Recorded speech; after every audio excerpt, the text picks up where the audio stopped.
নমস্কার। আজ আমরা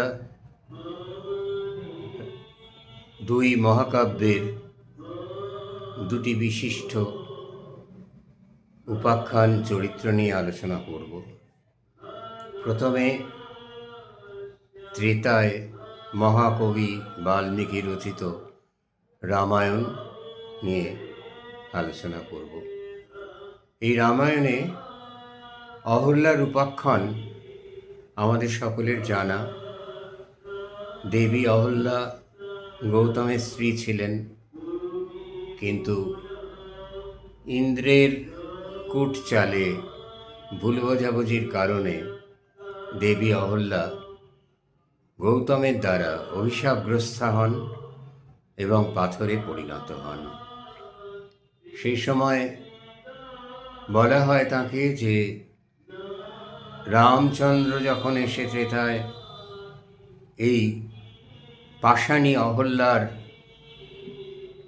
বুকের ওপর পদস্থাপনা করবেন, তখন অহল্যা প্রাণ পেয়ে বেঁচে উঠবেন।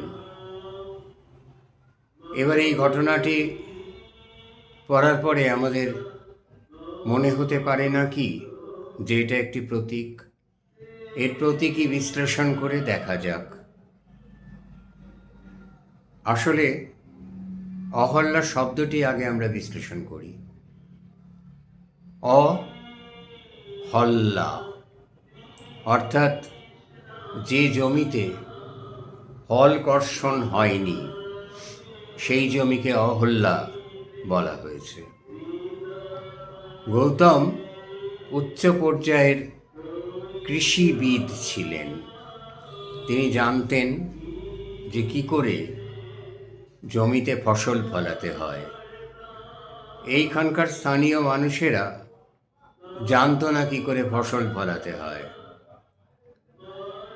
কিন্তু কোনো কারণে হয়তো গৌতম তাদের উপরে ক্রুদ্ধ হন এবং সেখানে তাদের শিক্ষা সম্পূর্ণ না করে চলে যান। ফলে যে বন্ধা জমি, যে জমিতে কোনো কিছু ফসল ফলে না, সে জমিতে পাষাণবৎ। সুতরাং এবং পৃথিবী ধরিত্রী স্ত্রীলিঙ্গ, সুতরাং তাকে বলাই যেতে পারে পাষাণী। অহল্যা আগেকার দিনে সমস্ত চরিত্র, গাছ গাছালি, পাহাড় পর্বত সবাইকেই পার্সনিফাই করা হতো। এখানে অহল্যা বলে পার্সনিফাই করা হলো এবং দেবী অহল্যা গৌতমের স্ত্রী, তিনি পাথরে পরিণত হলেন। একটা মানুষ কখনোই আরেকজন মানুষের অভিশাপে পাথরে পরিণত হতে পারে না। আসলে তিনি বন্ধা পড়ে রইলেন, সেখানে ফুল ফল ফসল ফলল না। এরপরে শ্রীরামচন্দ্র যখন সেখানে এলেন, দৈববাণী ছিল তার পদস্পর্শে অহল্যা প্রাণ ফিরে পাবেন।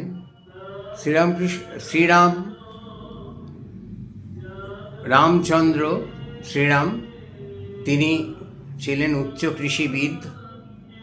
তিনি এই শ্রীরাম, আমাদের পূর্ণ ব্রহ্ম রাম, ইনি এই স্থানে এসে কৃষি শিক্ষা দিলেন মানুষকে। দেখুন, রামের শরীরের রং শ্যামল সবুজাভ, অর্থাৎ তিনি যে কৃষি দেবতা, একজন উচ্চ পর্যায়ের কৃষিবিদ, সেটা বোঝাই যাচ্ছে। তিনি এসে এই স্থানের মানুষকে কৃষি বিদ্যা শিক্ষা দিলেন।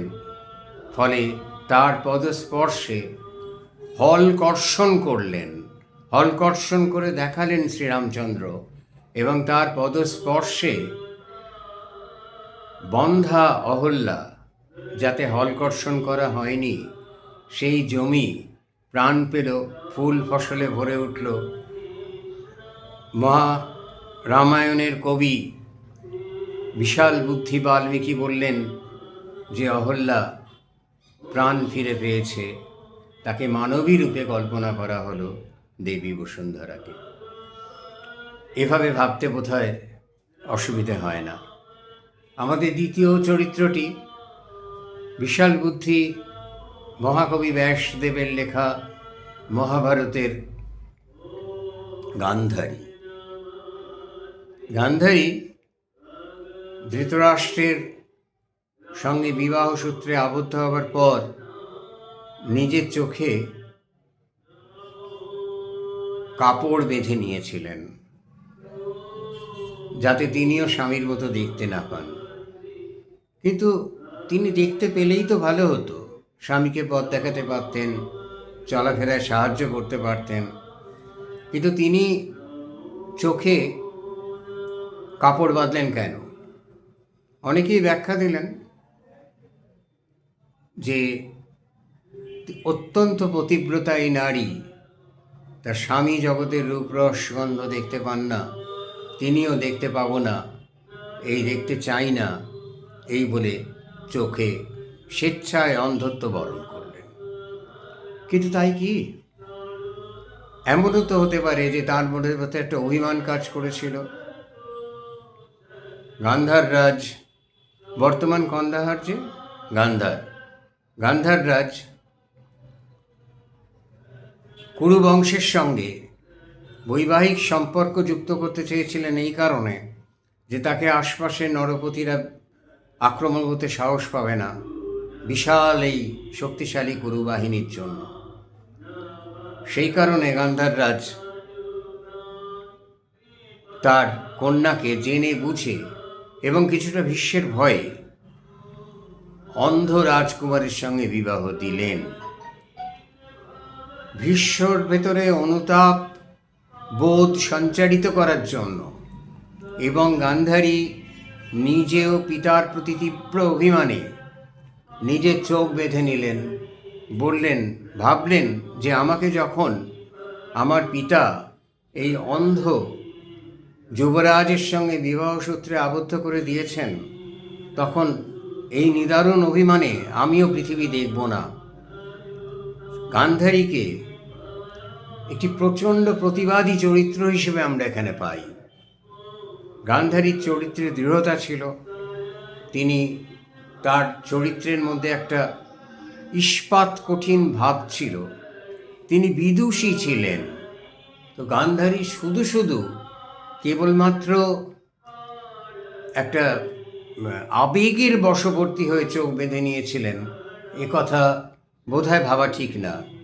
গান্ধারী নিজের চোখ বেঁধেছিলেন ভীষ্মের প্রতি তীব্র রাগ, পিতার প্রতি তীব্র অভিমান এবং নিজের প্রতিও অভিমান। এই কারণে। নমস্কার।